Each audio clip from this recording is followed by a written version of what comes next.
de um jovem de 20 anos. E os dois, Gabriel e Eduardo, deram as mãos a Zequinha e voltaram, levando-o para uma colônia, onde ficou abrigado numa ala em que receberia ajuda de que tanto necessitava. Mas assim que Eduardo ficou a sós com Gabriel, perguntou curioso: como você conseguiu saber a história de Zequinha? Como ele pode ter vivido tantos anos com o perispírito como se fosse uma criança? Quando nos sentimos necessitados de auxílio, normalmente queremos falar e ser escutados. Zequinha não estava feliz, tinha aparência infantil, mas a ilusão gera dúvidas e confusão. Estava esperando alguém para ajudá-lo sem, entretanto, pedir por auxílio. Ao doar energia a ele ficou motivado, e eu captei seus pensamentos e emoções, e fui falando e o levando a sair da ilusão em que vivia. Um espírito pode viver iludido, com a aparência perispiritual transformada, por muitos anos. Não existe tempo determinado para mudar esse fato. Modificar-se foi uma maneira que ele encontrou para parar de sofrer com o remorso. Realmente, ele não planejou aquela ação e não a queria ter feito. Tanto que Zequinha dizia que desencarnou por estupro, que ele sofreu uma crueldade e não que a cometeu. Ficou vagando por aí, perambulando e tentando ser uma criança boazinha. Gabriel fez uma pausa e voltou a elucidar: conhecia uma pessoa que não era má, enquanto encarnado não fez nenhuma maldade, mas se tornou alcoólatra. Desencarnou arrependido por ter bebido e fez sua mudança de plano antes do previsto e muito doente. Na espiritualidade, pensava muito e com saudades, em sua mocidade, anos em que foi feliz e teve muitos amigos, e inconscientemente seu perispírito ficou com a aparência que tinha na juventude. Foi para perto de amigos e ficou junto de uma senhora que quando jovem fora o grande amor dele. Mas essa mulher, já idosa, não aceitou sua presença. Ele, confuso e perturbado, incomodou-a. Em orações, ela pediu auxílio. Então ele foi levado para uma colônia onde continua com aparência jovem, que lhe faz bem. Mas está estudando e, com a compreensão que o estudo lhe dará, voltará a ter a forma perispiritual de quando desencarnou, só que sadio e liberto de seu vício. Nós, os seres humanos, complicamos muito, não é? Perguntou Eduardo, que prestava muita atenção às explicações de seu orientador. Temos o livre-arbítrio, fazemos o que queremos, mas recebemos as reações, tanto das ações boas como das más.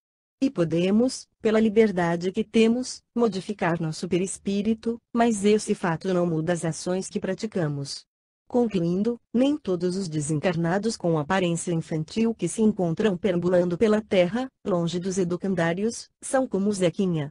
Cada caso é um caso e os mistérios são muitos, mas o lugar apropriado a espíritos que desencarnaram na infância são os educandários.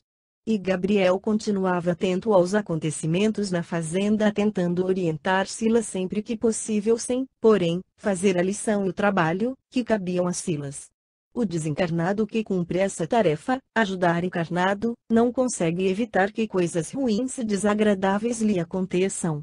Seu trabalho é realmente tentar orientar e ele pode ser ouvido ou não, porque o livre-arbítrio do orientando é respeitado como também o de outras pessoas que o cercam. E os tios de Silas, tanto Josefo como Bento, resolveram escrever outra vez.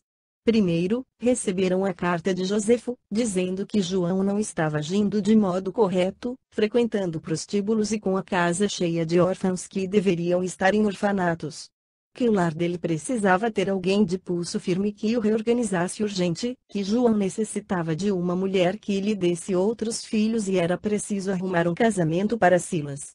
E falou novamente da sobrinha. Silas resolveu pensar bem antes de responder e pediu orientação a Deus, porque João queria que ele fosse direto e dissesse que não queria a opinião dele nem casar. Maria aconselhou a ter cautela. Silas desta vez escreveu uma carta curta em que dizia que Silas já estava prometido, que não iria se desfazer dos filhos adotivos, que não aceitava repreensão e que não queria casar e, se o fizesse, não seria com nenhum parente dele. O mesmo mensageiro levou a carta-resposta: venha à taberna comigo, Silas. Lá você esquecerá esses seus tios. Vamos nos distrair, convidou João. Não, papai, não gosto de beber nem de escutar conversas de bêbados. Poderá ficar com alguma garota? Sexo para mim, papai, terá de ser um complemento do amor. Não sou capaz de usar uma mulher para minha satisfação pessoal, respondeu Silas. Silas, falou João aborrecido, você falando assim acaba com o meu prazer. Elas estão lá porque querem. Se uso, pago. O senhor já lhes perguntou se estão lá porque querem ou se algo lhes aconteceu e não tem no momento outra possibilidade. Depois, papai, o senhor está bebendo muito. Acabou com o estoque de bebida daqui de casa, compra bebida de má qualidade e quase todas as noites o senhor bebe. E, bêbado, está falando coisas indevidas. É verdade. Sei que falo. Às vezes, choro falando dos filhos, atormentado de saudade, sem citar nomes. João e eu perdemos a família. Noutra noite o senhor falou em netos, queixou-se Silas. Lembro que falei e me corrigi depressa. Disse que teria netos e, se essa tragédia não houvesse acontecido, João e Violeta teriam muitos netos. Por favor, tenha cuidado, pediu Silas. Você agora é maior de idade. Com sua idade, ninguém poderá prejudicá-lo. Na semana que vem, completará 19 anos, falou João. Você foi meu pai enquanto eu era menor de idade e será sempre. Não o estou criticando por isso. Falo porque o senhor poderá ficar doente. As crianças precisam de bons exemplos e gostam tanto do senhor, o padrinho delas. Desculpe-me, filho. Sou um velho rabugento. Terei mais cuidado, beberei no quarto, irei menos vezes à taberna. E João tentou cumprir o prometido. Bento havia escrito dizendo estar ofendido com a recusa de João e que ele deveria repensar da maneira que estava vivendo, pois poderia morrer a qualquer momento. Silas achou que não deveria responder. Novamente João queria que ele respondesse com ofensas e Maria que fosse educado. Silas respondeu que vivia como queria, que não quis ofender ninguém com a recusa, mas realmente não queria casar, que estava feliz cuidando dos órfãos e que logo Silas casaria lhe dando netos, descendentes. Silas ficou inquieto com os tios, queria que os dois voltassem a esquecê-los. Depois de uma noite na taberna, João chamou Silas pela manhã. Ontem à noite encontrei aquele amigo de seu pai, cujo filho morreu. Levei um susto. Ele se aproximou de mim, me abraçou e falou: João, como você envelheceu. O que a vida fez com você, meu amigo? Com medo de responder, pois já estava bêbado, comecei a chorar. Ele continuou a falar: eu perdi somente um filho, você toda a família. Ficou somente Silas, o aleijado. Vamos sentar e conversar. Eu disse, então, que ia embora, pois estava bêbado. E Juvencio, que tinha ido comigo, veio em meu auxílio, me pegou pelo braço. Eu dei somente boa noite e saímos. Acho que será perigoso eu voltar à taberna. Pensei bastante e quero lhe pedir, você não me deixa consertar aquela casinha lá do outro lado que está desocupada e receber de vez em quando uma das moças da taberna? Vou beber somente no meu quarto para as crianças não verem. Todos aqui na fazenda saberão desses encontros, falou Silas, mas acho preferível receber essas moças aqui ao senhor ir à taberna. Que a moça venha ao escurecer e vá embora no outro dia bem cedo. E que um empregado fique ali por perto para vigiar. Obrigado, filho, exclamou João, contente. Você tem sempre me dado dinheiro e eu vou pagar, recompensar bem essas mocinhas. Com muito trabalho e preocupações, o tempo para Silas passava rápido. As crianças faziam arte, mas para ele eram brincadeiras inocentes, ficavam doentes, ele com carinho cuidava delas e, para o jovem Silas, tudo estava bem. Estava passando sua juventude cuidando de outros sem pensar nele. Sentia-se feliz em ver todos bem, ria com as risadas daqueles órfãos. Ele sabia que as crianças gostavam muito de brincar no jardim e que o imitavam. Às vezes, até discutiam para ser ele, todos queriam ser como Paidinho. E aquela que fora designada para ser Silas, colocava capim nas costas, um calço num dos pés para mancar e às vezes colocava um capuz. Silas, um dia, escondeu-se e ficou observando-os, segurou-se para não rir. A criança que se passava por ele dizia aos outros imitando seus gestos e a maneira de falar: você se machucou, meu bem. Vou passar um remedinho. Por que está triste? Venha cá, me conta o que aconteceu. Não quer comer bolo? Está gostoso. Não fique triste, vou lhe dar um abraço. Paidinho ama. Sorria, meninada. Um dia, logo após o almoço, Silas estava na sala fazendo a contabilidade e eram muitas as contas a pagar quando escutou um tiro e a gritaria das crianças. Correu para o jardim onde elas estavam. Viu Anselmo caído sangrando e a meninada assustada falando todas ao mesmo tempo. Parem de falar, gritou Silas e elas obedeceram de imediato. Então ele pediu, Lúcio, fale você, me conte o que aconteceu. Não sei. Estávamos brincando e Anselmo era o pardinho quando ouvimos um tiro e ele caiu sangrando. Será que ele morreu? Silas o examinou, colocou a mão em seu pescoço e sentiu o coração dele bater. O garoto estava vivo. Juvencio e um outro empregado se aproximaram e Silas ordenou, Juvencio, pegue-o com cuidado e leve-o para a sala, coloque-o deitado no sofá.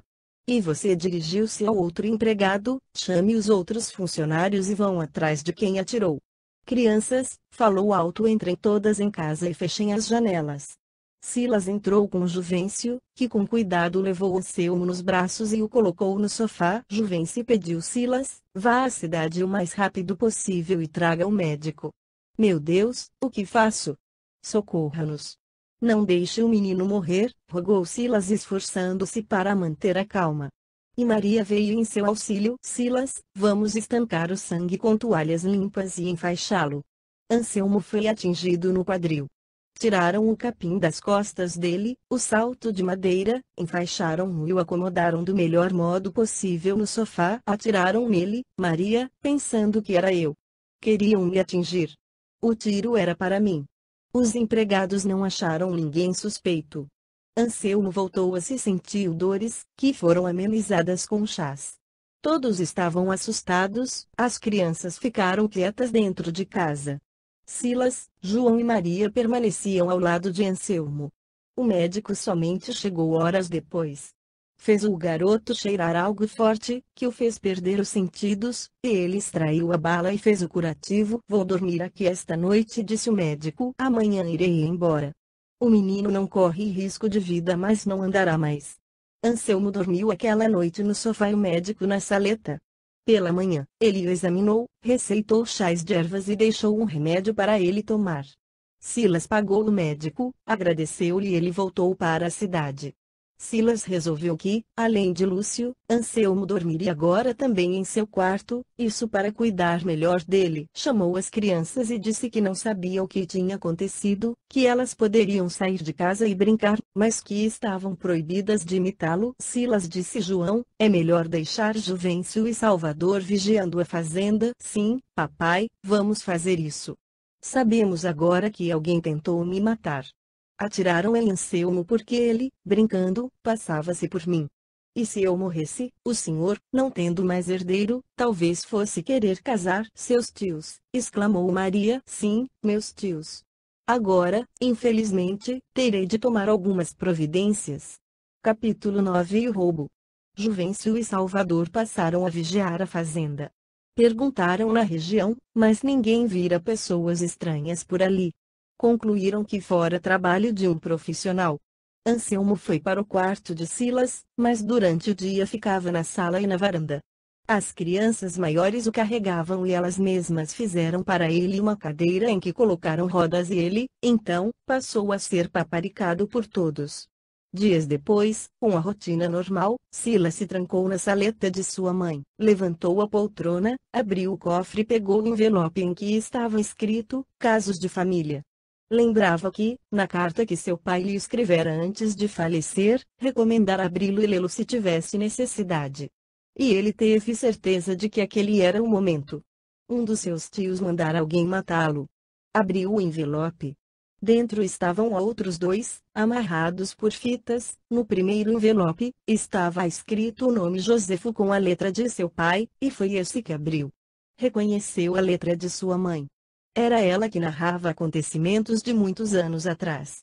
Silas leu e soube então que Josefo casou pela primeira vez com uma moça muito feia, mas muito rica, e quando ela ia ter o primeiro filho, ele, com a ajuda de uma parteira, a matou juntamente com a criança. Violeta estava na casa dele naquela época, passava ali uns dias à espera do primeiro sobrinho. Ela desconfiou, mas ficou quieta.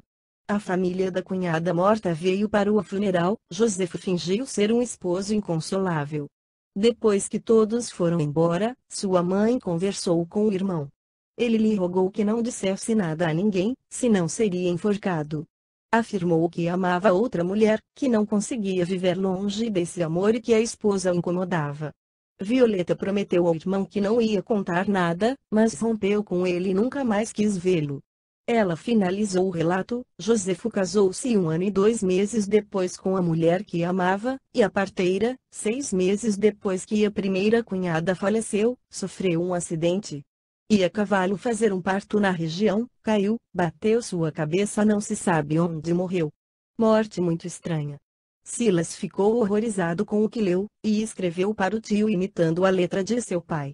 Sem muitas formalidades, disse a Josefo que tinha um relato escrito por Violeta de tudo o que ocorrera na época do primeiro casamento dele, da morte da esposa durante o parto e do misterioso falecimento da parteira 6 meses depois. Disse ainda que o documento estava muito bem guardado e que um dia seria queimado. Escrevia para alertá-lo, que ele, Josefo, deveria esquecê-los e não perturbá-los porque os irmãos de sua primeira esposa ainda estavam vivos, todos ricos, influentes e com certeza não iriam gostar de saber como ocorreu a morte da irmã. Não estava chantageando, somente não queria que ele se intrometesse na sua vida. Lacrou o envelope, endereçou e escreveu no canto direito, confidencial. Chateado, aborrecido ao saber dessa maldade, Silas resolveu abrir depois o outro envelope que falava do seu tio Bento. Saiu, trancou a saleta e foi brincar um pouco com as crianças. Sentindo-se calmo, voltou à saleta. Eduardo e Gabriel, que ali estavam, também se entristeceram por saber que por egoísmo se cometem muitos erros, e que a reação a eles pode até demorar, mas vem trazendo sofrimentos. O pupilo, curioso, indagou-lhe: Gabriel, qual dos tios dele mandou matá-lo? Bento. Ele acha que Silas é um estorvo para o irmão e quer mesmo que João se case com sua filha. Mas vamos ver o que Bento fez. Silas vai ler o que João escreveu sobre o irmão. João escreveu detalhadamente o porquê de não gostar de Bento. Ele tinha 8 anos e a irmã 6, quando ficou órfã de mãe. Sua genitora, após anos doente, faleceu. Seu pai cuidou muito bem dela e, após 1 ano de luto, casou-se novamente com uma mulher rica, que também era viúva, mas não tinha filhos. A vida dele, João, e da irmã, tornou-se insuportável. A madrasta era odiosa. Sua avó materna, sabendo que eram maltratados, implorou para seu pai deixar que os dois fossem morar com ela. A madrasta, querendo se livrar deles, insistiu para o pai deixar, o que foi muito bom, pois com os avós foram felizes. A irmã, com 10 anos, adoeceu e faleceu meses depois. A madrasta teve um filho, Bento, logo após os dois, João e a irmã, saírem da casa paterna. Viam-se raramente. João estudou e recebeu uma pequena herança dos avós. Quando seu pai morreu, ele foi ao enterro, e a madrasta o informou de que ele não receberia nada de herança, porque o pai dele havia perdido toda a fortuna em jogos e que tudo o que eles possuíam era dela. João chegou até a verificar e soube que o pai havia passado, alguns meses antes, tudo para o irmão.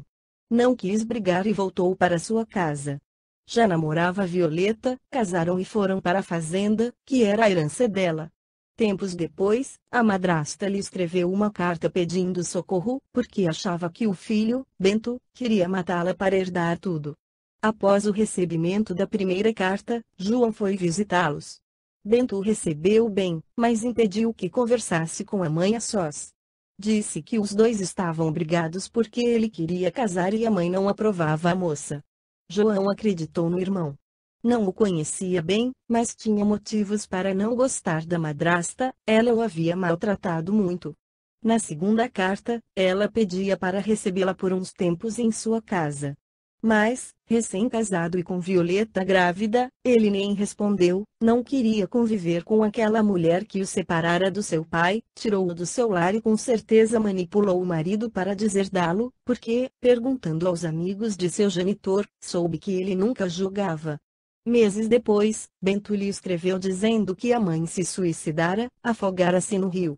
e ele recebeu pelo mesmo mensageiro a terceira carta da madrasta, que escrevera 2 dias antes de sua morte e que, se ela morresse, era para ele, João, acusar Bento, pois o filho era capaz de matar e acusou-o de ter matado o pai lhe dando remédios errados. Recebeu também, dias depois, uma missiva de um amigo de infância comentando que todos ficaram indignados com a morte da madrasta dele, porque ela era uma pessoa medrosa, que não saía à noite sozinha e na noite em que morreu saiu e se afogou no rio. Ele dizia também que ela sempre falava que tinha medo horrível da morte e que não queria de jeito nenhum morrer. Os moradores da fazenda, e algumas pessoas que a conheciam, estranharam, mas ficaram quietos. João continuou narrando que comentou o fato com Violeta e que resolveram não se intrometer porque, apesar de Bento ser muito jovem, era influente e rico. Não teriam como provar e, além disso, a madrasta poderia estar desequilibrada e ter de fato se suicidado. Silas leu as cartas da madrasta de seu pai. Parecia que ela estava mesmo desesperada e com muito medo. Acusava o único filho de querer se livrar dela.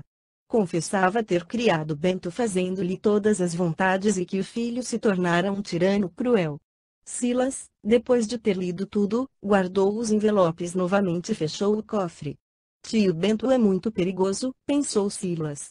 Lembro que, quando papai se preparava para a viagem, recebeu a informação de que a primeira esposa do irmão tinha se suicidado e fazia uns 5 anos a segunda esposa dele também.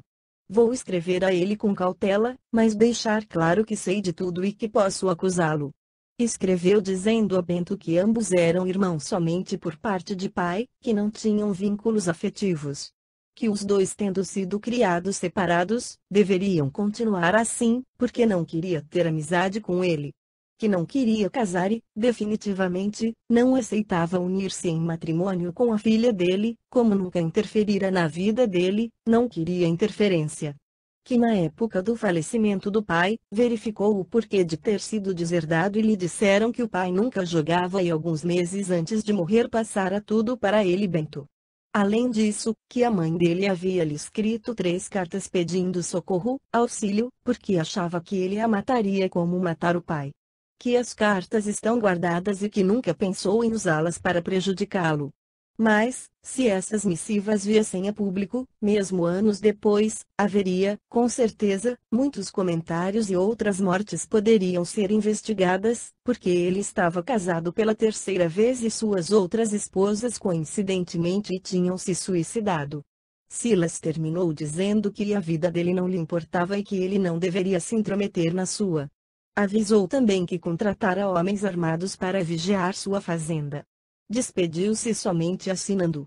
Mandou um empregado levar as cartas à cidade, pagar um mensageiro para entregá-las e que não esperasse por respostas. Eduardo, muito curioso, insistiu tanto que Gabriel levou até os tios de Silas depois de eles terem recebido as cartas. Josefo praguejou, xingou a irmã por ter escrito essa carta e resolveu esquecer de vez o cunhado. Bento ficou apreensivo, amaldiçoou seu empregado por não ter assassinado Silas.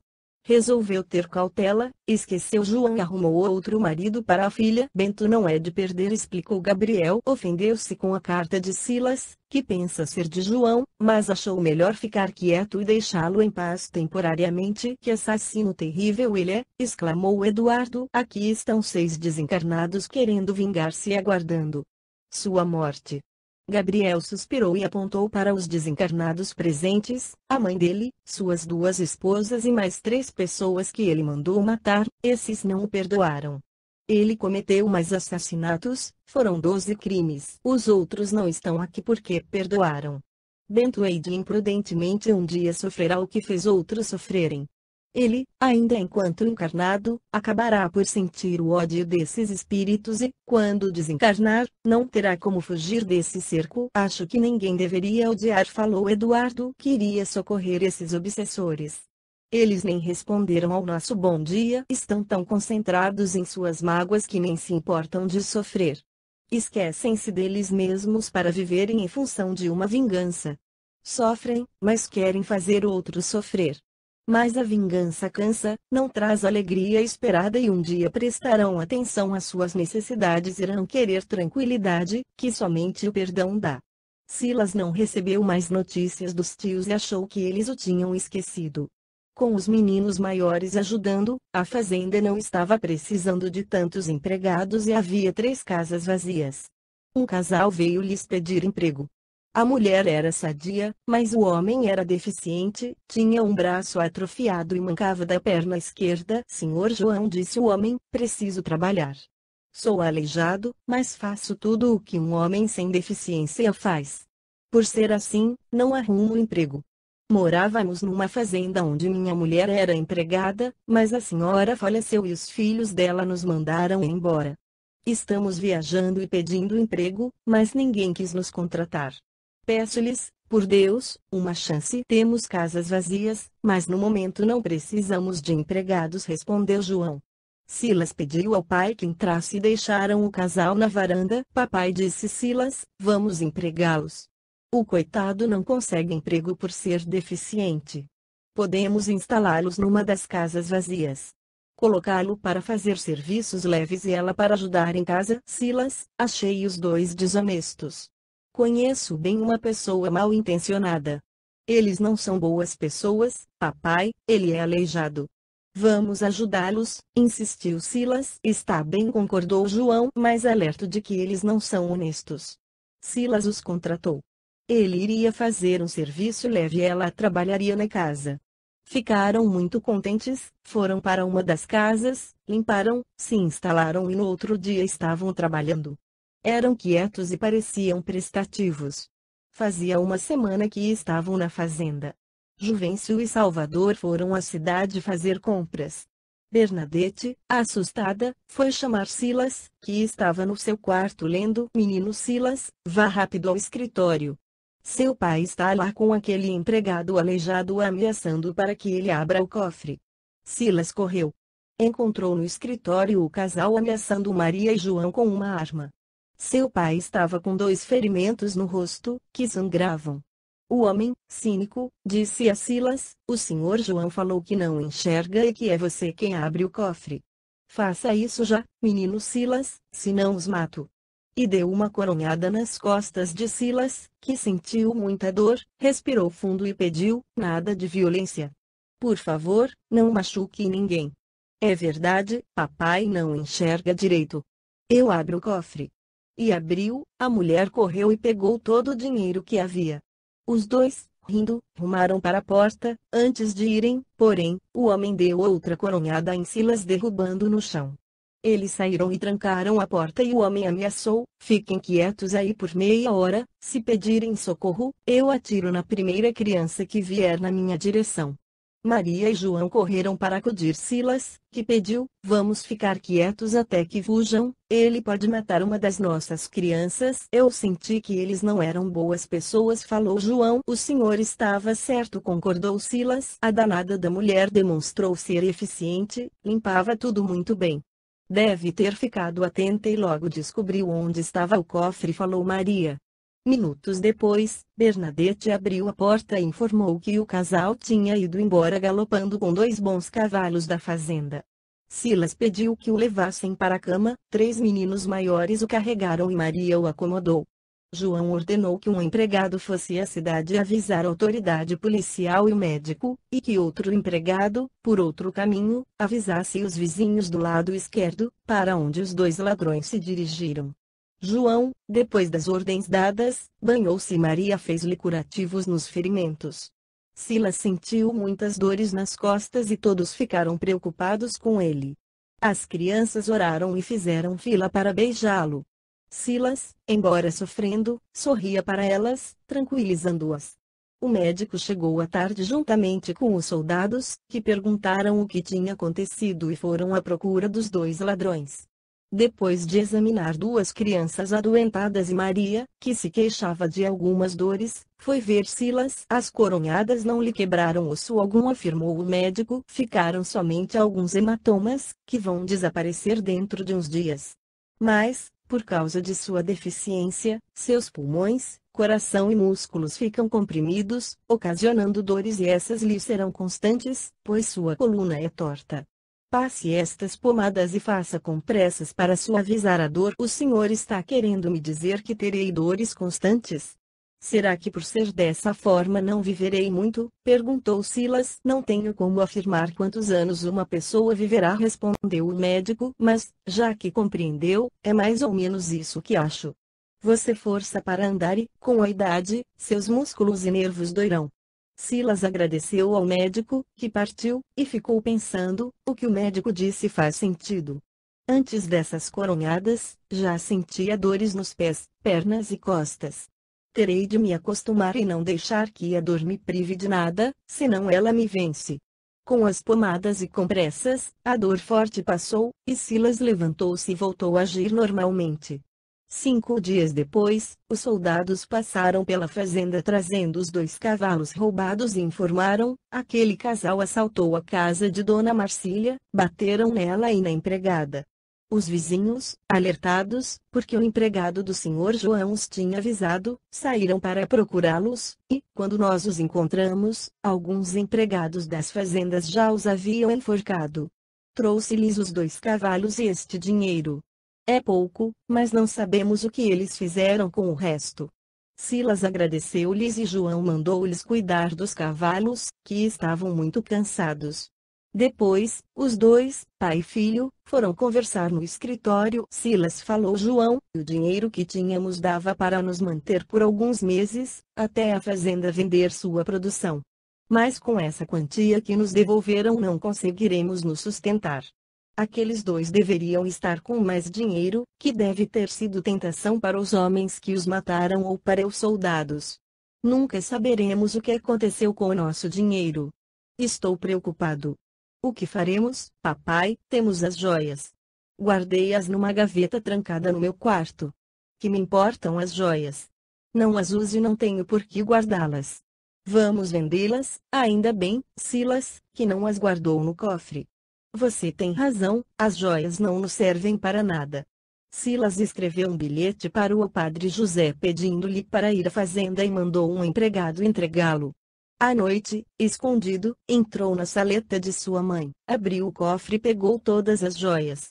No outro dia, com a visita do padre, Silas explicou-lhe suas dificuldades e pediu: o senhor poderia vendê-las para mim, vendo assim. Tenho muitas paroquianas que com certeza as comprarão, respondeu o padre José. Silas pegou-as e entregou-as ao padre, que se despediu prometendo voltar logo com o dinheiro que arrecadaria. João, ao ficar a sós com Silas, falou: não gosto de falar, eu avisei. Mas vou alertá-lo, escute os mais experientes e siga seus instintos. O instinto dificilmente nos leva ao erro. Olhei para aquele casal e não gostei deles, de seus modos. Meu instinto me alertou: perigo. Mas como você quis contratá-los, fiquei atento, pensei que iriam demorar em aprontar alguma coisa errada e infelizmente fizeram pior que eu esperava. O senhor, papai, tem toda a razão de me chamar a atenção. Realmente, fiquei com dó. Não quis seguir a razão, deixei-me dominar pelo coração e nós fomos prejudicados. Você não ficou chateado em vender as joias? Perguntou João. Eram de sua mãe e algumas de sua irmã. Não fiquei, respondeu Silas. Estavam guardadas e sem uso. Precisamos de dinheiro. Se o padre vender todas, teremos dinheiro para consertar o telhado e as casas dos empregados. Silas, você amanhã vai fazer 25 anos. O tempo passou rápido. Algumas de nossas crianças já se tornaram adultas. Inês e André vão se casar e ficarão como empregados na fazenda. A primeira casa a ser reformada será aquela em que eles irão morar. Felipe e Marcos vão trabalhar na cidade. Receberemos na semana que vem 2 órfãos que Padre José trará. Uns vão e outros vêm. Silas pensou que realmente o tempo passava rápido. Com tanto trabalho, não sentiu os anos passarem. Os 2 amigos desencarnados escutaram João e Silas conversando. Eduardo perguntou: Silas está cumprindo o que planejou antes de reencarnar? Não, e não se traçam todos os detalhes de uma encarnação, respondeu Gabriel. Podemos fazer planos, mas realizá-los ou não depende de muitos fatores, principalmente do nosso livre-arbítrio. É muito fácil nos perdermos na ilusão que o plano físico oferece. Silas não fez planos do que ele iria fazer, entretanto, queria provar a si mesmo que iria fazer o bem sendo deficiente e com dores. Não tem como aliviar suas dores. Eduardo quis saber se ele quis isso para si, porque iremos interferir. Com que direito? Ele, porém, recebe muitas bênçãos. No plano espiritual, inúmeros pais agradecidos oram muito por ele. As crianças o amam e o amor irradia luz e energia benéfica. Silas ora muito e tudo isso tem ajudado. Ele não dá importância às suas dores, que se enfraquecem e são superadas. Francisco, meu amigo de escola, me contou que suas duas avós tinham a mesma doença. Uma era otimista, mesmo com dores, estava sempre rindo e trabalhando, enquanto a outra vivia reclamando que não podia fazer nada, que sentia muitas dores. Resultado, a que estava sempre se queixando ficou acamada, não levantou mais do leito e desencarnou 5 anos antes da outra. O pai do Francisco falava que uma dava muita importância à doença e a outra não. Acho que o pai do Francisco está certo, opinou Gabriel. Devemos cuidar bem do corpo físico, querer ser saudáveis e fazer tudo o que estiver ao nosso alcance para mantê-lo sadio. Mas devemos também estar cientes de que nele habita o espírito. Um dia, a doença vence, porque temos de ter motivos para mudar do plano físico para o espiritual. Isso se não acontecer um acidente que nos leve a desencarnar, como ocorreu com você. Mas, com certeza, tem-se uma existência encarnada melhor sendo otimista e queixando-se menos. João falou que pelo instinto percebeu que aqueles dois não eram boas pessoas. Silas disse que seguiu seu coração. Não entendi, falou Eduardo. Todos nós, seres vivos, temos instintos, explicou Gabriel. Os animais os usam mais.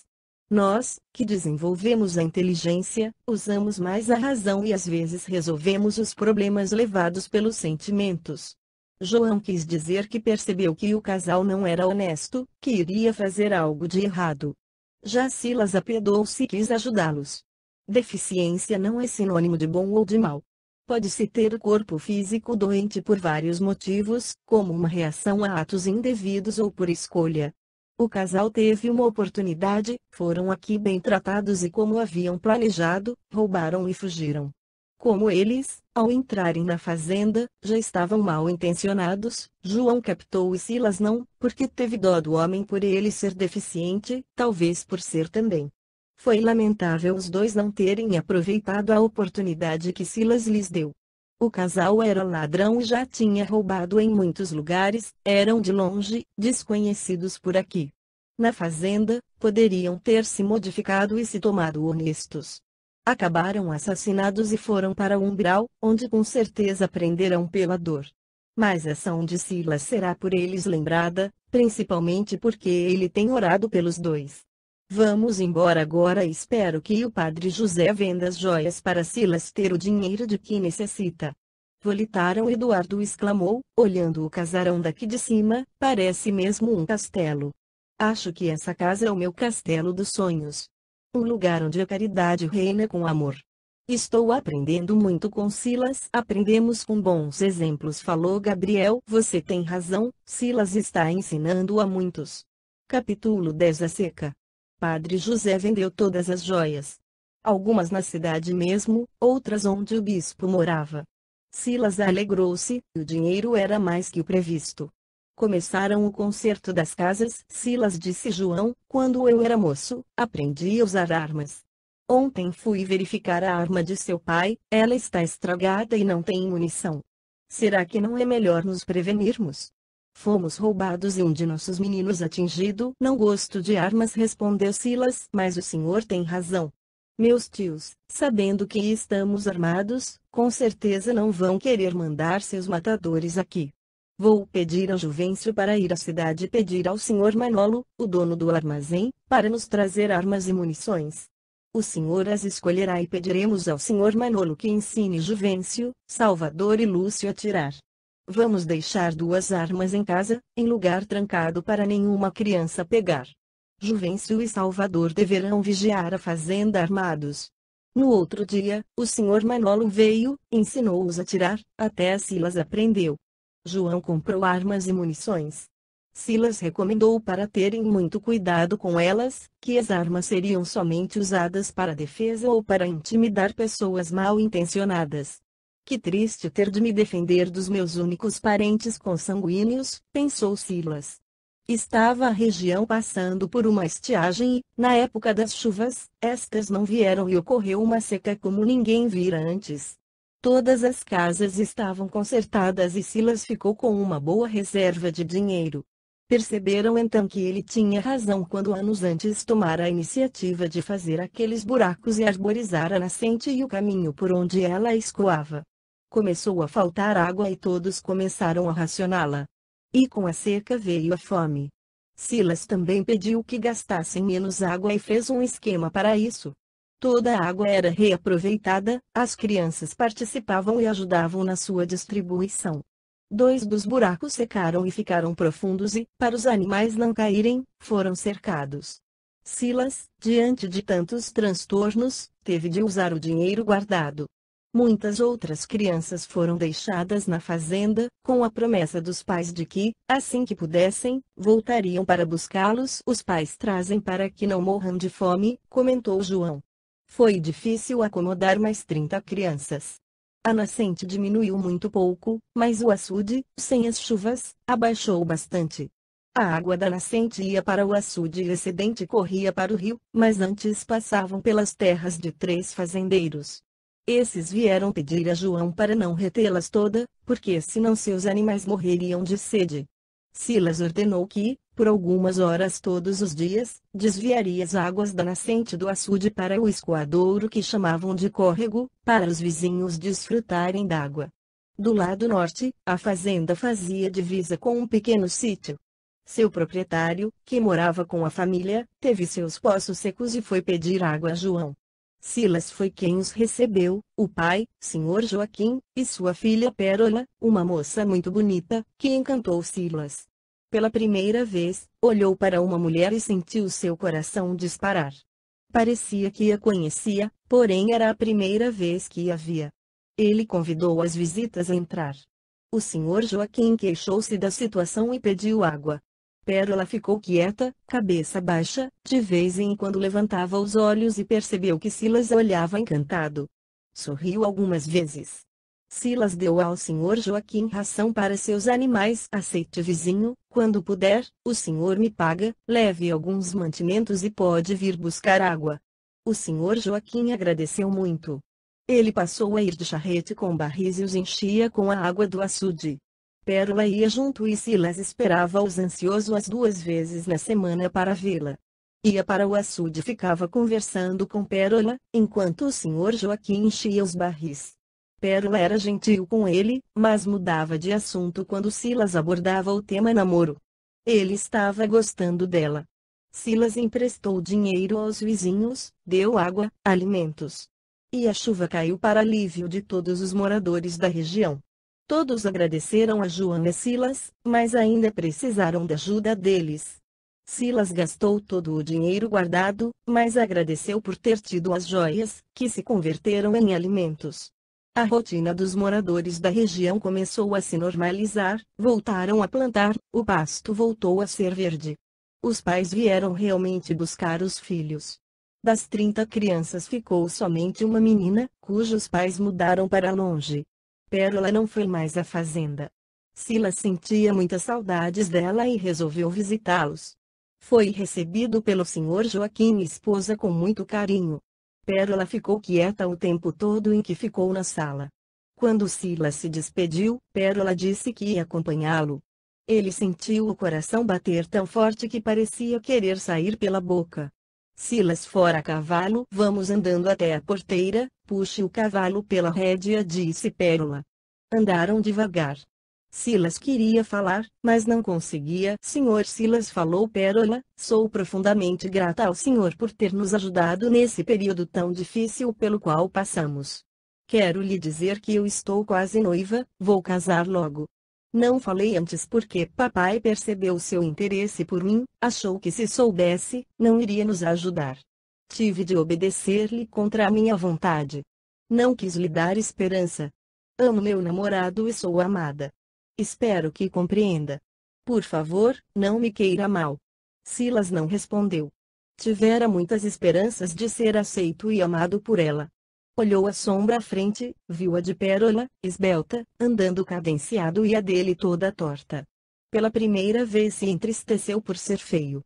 Lágrimas quiseram brotar dos seus olhos, ele se esforçou para não demonstrar seus sentimentos, que eram confusos naquele momento.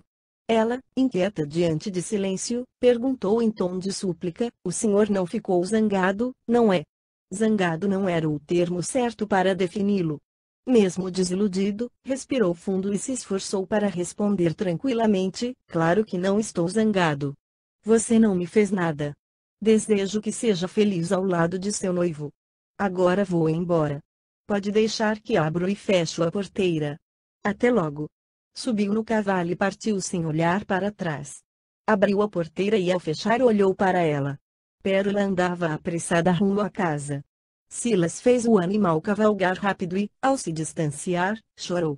Que tolice a mim achar que Pérola, tão graciosa, pudesse se interessar por mim, uma pessoa com deficiência física e feio. Não fique com dó de você, gritou Gabriel. Silas não escutou, mas sentiu a energia do amigo e pensou: não vou ficar me lamentando. Sou feio, aleijado, estou tendo muitas dores, mas ando, falo, enxergo, ouço, sou inteligente e tenho muitos amigos. Pérola é uma boa pessoa, obedeceu ao pai, por isso ia à fazenda. O senhor Joaquim achou, por sua ignorância, que se a filha não fosse, eu não lhe cederia água. Se ela já gostava de outro, não poderia gostar de mim. Não quero sentir raiva nem ciúme. Antes sofrer por amor que nunca amar. Isso dizem os poetas. Mas antes tinha sossego e foi o amor que o tirou de mim. Quero voltar a ter paz. Esse amor que sinto por Pérola deve ficar lá no fundo do meu coração. Depois de chorar bastante, voltou para casa. Entrou na saleta de sua mãe, sentou-se na poltrona gasta e velha. Se meus pais não tivessem falecido, como teria sido minha vida?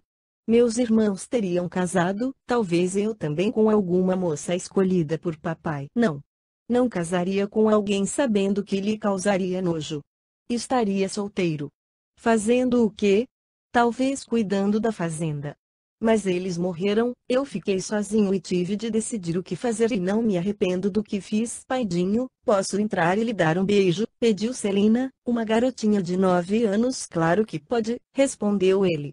A menina lhe deu 2 sonoros beijos e passou as mãozinhas em seu rosto. Como você me vê, Celina? Perguntou Silas. Ela ficou parada olhando-o.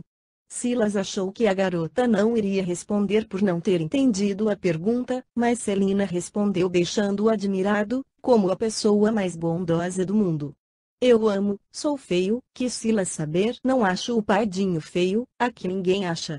Para mim, o Pardinho é lindo, exclamou Celina sorrindo e saiu correndo para brincar. Quem ama o feio, bonito lhe parece, pensou Silas. Acho que esse provérbio é verdadeiro. Eu também acho todas essas crianças bonitas. Eu as amo. Crianças veem as pessoas de modo diferente. Acho que elas sentem mais do que veem. Que está fazendo aqui sozinho e pensativo, Silas? Perguntou Maria entrando na saleta e sentando numa cadeira ao seu lado. Você não tinha ido à casa do senhor Joaquim? Alguma contrariedade? Viu Pérola ou conversou com ela? Fui e já voltei. Também vi Pérola e conversei com ela. Ela ficará noiva e casará logo. Você ficou muito triste? Quis saber Maria, preocupada. Fiquei, mas passa, respondeu Silas. O senhor Joaquim a obrigava a vir aqui, ele tinha medo de não receber água, se ela não viesse. Ignorância. Você deu água a todos os que lhe pediram. Pena que Pérola não conseguiu vê-lo como você. Pior para ela, Maria, eu a compreendo. O noivo deve ser jovem e bonito. Às vezes, disse Maria, nós não entendemos o porquê de certos acontecimentos. Com o passar dos anos é que compreendemos que aquele ato desagradável foi o melhor para nós. Você estava encantado com ela, enamorado. Se Pérola o aceitasse, certamente casariam, e onde morariam? Ela iria querer morar nesta casa com todas essas crianças. Pensei em fazer outra casa ao lado, respondeu Silas, demonstrando que fizera planos. Maria olhou com muito carinho e pediu, não sofra, Silas. Esforce-se para ficar bem. Confie no tempo, ele é o melhor remédio, cura sem deixar cicatrizes os sofrimentos provocados por uma desilusão amorosa. Você já amou? Perguntou Silas. Lembro de você sempre morando aqui em casa. Não recebe nem salário? Tenho tudo de que preciso. Para que receber salário? Falou Maria. Estou aqui realmente há muitos anos. Sua mãe e eu éramos amigas. É estranho uma patroa ter amizade com a empregada, mas éramos amigas e confidentes. Gostava muito de sua mãe. Violeta e eu crescemos juntas, os seus avós me criaram quando fiquei órfã. Quando ela se casou com seu pai, vim junto. Eu tive alguns pretendentes e o mais afoito conseguiu fazer com que me interessasse por ele. Tinha o mesmo nome que o seu, chamava-se Silas. Namoramos, mas ele era muito ciumento e mandão. Isso me incomodava. Achando que iria amá-lo, resolvi terminar o namoro. Por quê? Na época não entendi bem o porquê, achava que não queria ser dominada, sentia que ele iria me impedir de fazer algo. Agora compreendo. Ele não me deixaria trabalhar, eu não teria ficado aqui, não teria ajudado você e não seria madrinha dessas crianças. Sinto, Silas, sem entender como ou porquê, era isto que eu tinha de fazer, cuidar nesta vida desses órfãos. Aprender a amar muitas pessoas em vez de uma somente. Você o esqueceu? Silas perguntou curioso. Não penso nele, raramente lembro desse namoro. Com certeza, se tivesse casado com ele não estaria tranquila como estou agora. Sinto agora que nasci para fazer isso e ninguém poderia atrapalhar. Bernadette a chamou e Maria saiu da sala. Silas sentiu-se bem melhor com o carinho de Celina e a conversa de Maria. Concluiu, Pérola deve ficar como uma lembrança agradável. Não vou mais vê-la nem quero saber nada mais de sua vida. A minha, Deus a traçou, sou o pardinho querido de minhas crianças. Levantou-se e foi fazer a contabilidade. Martinho, um garotinho de 10 anos, veio chorando, sentou-se ao lado dele. Falou, Paidinho, vi de novo aquele morto. A assombração. A alma penada. Silas passou a mão com carinho em sua cabeça e disse, não fale assim. Tantos adjetivos, é adjetivo que vejo, indagou Martinho. Não, meu bem, respondeu Silas, você somente vê almas, não tenha medo. Finja que não as vê. Eles não acreditam em mim e me chamam de mentiroso. Você não mente. Eu acredito em você. Me conta o que viu desta vez, pediu Silas. Vi duas pessoas, falou o menino, um homem e uma mulher que sorriram para mim e a mulher disse, diga ao Pardinho que nós o amamos e que ele é a alma mais linda que já vimos. Que agradecemos por ele cuidar dos nossos tesouros. Será, Paidinho, que aqui existe tesouro? Acho, Martinho, que o tesouro a que se referiram são seus filhos. Algumas das crianças que aqui estão devem ser filhos deles. Martinho, não diga a ninguém que vê essas almas, já lhe pedi, fale somente para mim. Não quero que o padre José ou as pessoas da cidade saibam. Você me promete, porque não posso falar? Perguntou o garoto. Somos todos diferentes, respondeu Silas. Algumas são mais. Eu sou deficiente físico, tenho dificuldades, outro é mais doente, como Lúcio, Anselmo não anda mais e você vê almas. Não sei explicar por que isso acontece, como também não sei falar por que eu sou assim. Muitas pessoas não entendem a minha deficiência e me acham feio, outras têm medo de contrair a doença de Lúcio, algumas acham que Anselmo dá trabalho. Como a maioria não vê o que você vê, não acredita. Você, não falando, não será chamado de mentiroso. Acho que estou entendendo, exclamou Martinho. Muitas pessoas acham o Pardinho feio, mas eu não acho. Não tenho medo de Lúcio nem de Anselmo. Eu sou diferente como o Pardinho. Não vou falar a mais ninguém o que vejo, direi somente ao senhor isso, meu bem, fale somente para mim. Agora prometa, prometo, exclamou o Martinho, sério. O menino saiu correndo e Silas ficou pensando, ao explicar a Martinho, compreendi que somos diferentes e às vezes essas diversidades são mais evidentes. Não quero que Martinho fale o que vê. Se a igreja souber, vão querer exorcizá-lo. E fazem cada barbaridade. O melhor é protegê-lo. Não acredito que Martinho veja demônios. Um casal sorrindo. Que recado bonito. São gratos. Eles me veem bonito. Com certeza me amam. Se Pérola me amasse, me acharia bonito? Não quero pensar mais nela. Vou trabalhar. 2 meses depois ficou sabendo que Pérola casara e fora morar numa cidade distante dali.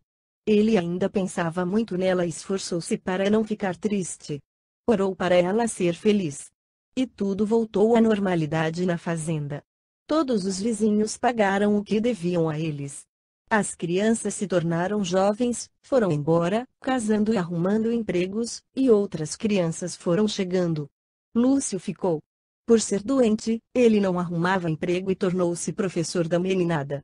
Anselmo ficou também, não andava, mas era alegre, brincava com as crianças e cavalgava, era amarrado na sela e passou a administrar a fazenda. Observador, verificava todo o trabalho. Gentil e educado, todos gostavam dele e acatavam suas ordens. Silas, Senhor João, aconteceu uma desgraça. Todos correram para a sala.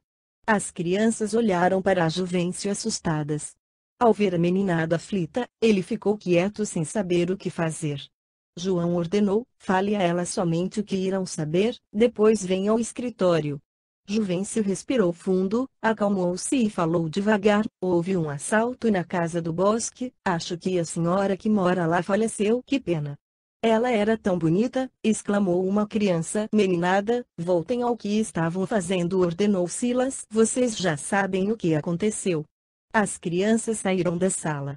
Juvencio, Silas, João e Maria entraram no escritório. Agora, Juvencio, conte o que aconteceu, pediu João. Espere, falou Maria. Abriu a porta, 4 garotos estavam encostados nela querendo escutar a conversa. Que feio, repreendeu Silas. Vão já daqui. Nós vamos falar das providências a serem tomadas.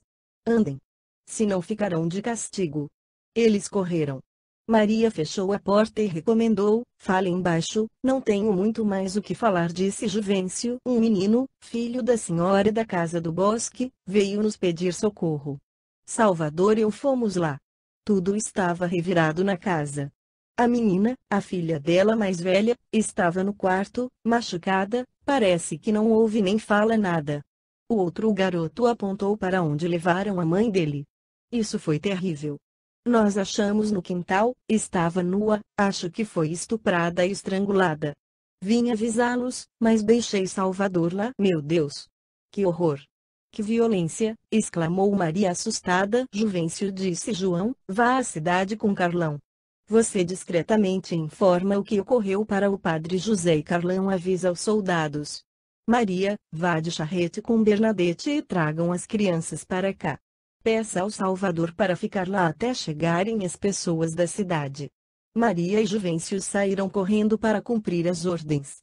1 hora depois, Maria e Bernadette voltaram com as crianças. A menina Alana, a mais velha, já quase mocinha, tinha 12 anos, e os 2 meninos, todos muito assustados.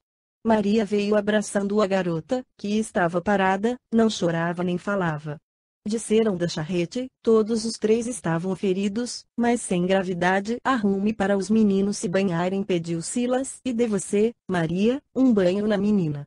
Depois cuidaremos de seus ferimentos. Ela foi estuprada, disse Maria, baixinho, a Silas. Faça chorar, Maria pediu Silas. Maria, com seu jeito amoroso, levou Alana para o banheiro, para a sala de banho das meninas, e Bernadette arrumou o banho para os garotos. Depois que os 2 meninos se banharam e vestiram roupas de casa, Silas, com carinho, fez curativos. Eles choraram e Silas os consolou.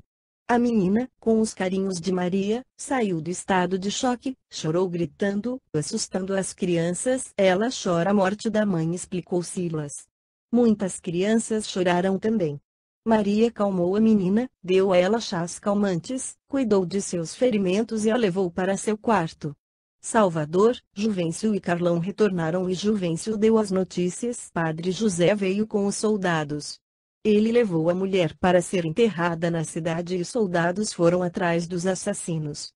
Dias se passaram. Alana dormia somente com chás calmantes fortes e os 2 meninos, que já eram conhecidos da criançada da fazenda por serem vizinhos, embora tristes e abatidos, se enturmaram. 15 dias depois da tragédia, Padre José foi à fazenda. A meninada, que gostava muito dele, como sempre, correu para recebê-lo e pedir a benção. Ele as abençoou.